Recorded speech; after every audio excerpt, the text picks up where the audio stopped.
Hello guys, দেখো আমি জলের মধ্যে বেরিয়ে পড়েছি। সাজুগুজু করে সাঁতার কাটতে বেরিয়েছি। তোমরা নিশ্চয়ই ভাবছো যে পাগলের কাজ, এরকম করে কেন বেরিয়েছে। না বন্ধুরা, আজকের আমাদের নেমন্তন্ন ছিল ভাইয়ের শালির হচ্ছে সাত। তো ওখানেই যাব। তো এসে রেডি ফেডি হয়ে দেখো এই যে সাঁতার কাটতে বেরিয়ে পড়লাম। ভালো লাগে এরকম সাজুগুজু করে। ফাইনালি ওদের বাড়িতে পৌঁছেই গেলাম। আর এই যে ওদের বাড়ির গেটে আমি ঢুকছি, আর ওরা হচ্ছে দেখছি সামনে ব্যাচে খেতেও দিয়েছে। আমি ভাবলাম এখানেই হয়তো টেবিল পেতেছে, তো দেখছি না, ঘরেও একটা পেতেছে। চলো দেখাই। আর এই জেঠিমা জিজ্ঞেস করছে ট্রেন কি লেট ছিল। আল্লাহ হ্যাঁ, ট্রেন একটু লেটই ছিল। তো যাই হোক, সবাই খেতে বসেছে, ভালোই হয়েছে।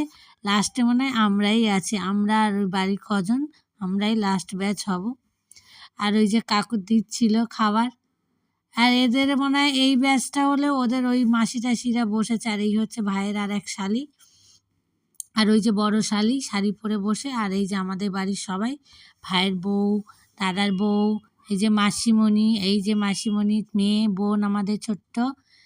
তো যাই হোক, এরা সবাই খেয়ে দিয়ে দেখো এখন ঠান্ডাও খাচ্ছে আর রেস্ট নিচ্ছে। আর এই যে আমরা লাস্ট ব্যাচে বসে পড়েছি। এই হচ্ছে কাকিমা, এই হচ্ছে ভাইয়ের শালি, আর ওইটা হচ্ছে ছোট বউ আমাদের। আর আমার ছেলে তো হাঁ করে দেখছে আর আমাকে এত ডিস্টার্ব করছে। তখন আমার হাতে পাতে ডাল ঢেলে দিচ্ছে, কি বলবো। লাস্টে এসছি, ওই জন্য সবাই আমাকে ডিস্টার্ব করছে। আমি কি ইচ্ছে করে এসছি? আমার তো কাজ থাকে না। তো খাওয়া দাওয়া সারা হয়ে গেল। আর এরা বাচ্চাগুলো ঘুম থেকে উঠে পড়েছে। আর এরা ওঠা মানে তো বড্ড জ্বালায়। তো যাই হোক, আমরা বলছি চলো একটু রথে যদি যাওয়া যায়।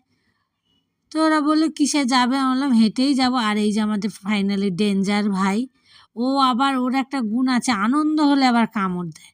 অতিরিক্ত আনন্দ হলে কামড় দেয়। তো আমরা চলে আসলাম চেঞ্জ করে এবার রথের মেলাতে। এই দেখো আমাদের গোপাল বসে, আর উপরে হচ্ছে জগন্নাথ, এই বলরাম, সুভদ্রা। তো দেখো কি সুন্দর সব ফোলানো, সেই ছোট্টবেলার কথা মনে পড়ে। আল্লাহ, ছোট থাকলে কি বায়না করতাম। আর এইটা হচ্ছে আমার ভাইয়ের ছেলে, খুব বায়না করে। ওর গাড়ি তো গাড়ি, মানে ওটাই বলবে, আবার পছন্দসই গাড়ি না হলে নেবে না। তো এইখানে ঘোরা হয়ে গেল, আমি চললাম ঠাকুরপুকুর বাজার। দেখো ঠিক ওখানে বাজার পৌঁছালাম আর বৃষ্টিটা শুরু হলো। মানে জগন্নাথ বুঝেইছে এরা বাজার অবধি যাক, তারপর বৃষ্টিটা দেবো, বাচ্চা আছে সঙ্গে। আর কি বৃষ্টি দেখো, সবাই ছাতা খুলে, আর আমরা কিভাবে ভিজছি। যাই হোক, এখানে এই রথটা দর্শন হলো জগন্নাথের। তো ওইখানে ব্রিজের তলায় দেখি, মেট্রো ব্রিজের তলায় চলে যাব, ওখানেও রথ রাখা আছে। এখানেও একটু দর্শন করি, করে একটু ভিডিও করি, করে আমরা একটু দাঁড়াবো ভাবছি। কেন ওখানে বেরোতে পারছি না, ভিজে যাচ্ছি, বাচ্চাগুলো ঠান্ডা লেগে যাবে। জানি না, আজকে তো ভিজছি, কালকে কার কী হবে বুঝতে পারছি না।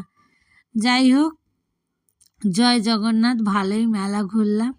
তো এবার আমাদের রওনা হতে হবে। হাঁটতে হাঁটতে অনেকটা যাব না, কিন্তু আমাদের ছুটকেটা বেশ হেঁটে হেঁটে এসছে। দেখো জগন্নাথটাকে কি ভালো লাগছে। ভেতর ঢুকতে পারছি না, ভিড় আছে, ওখানে লাইন আছে, দড়ি বাঁধা আছে। তো বন্ধুরা, টাটা।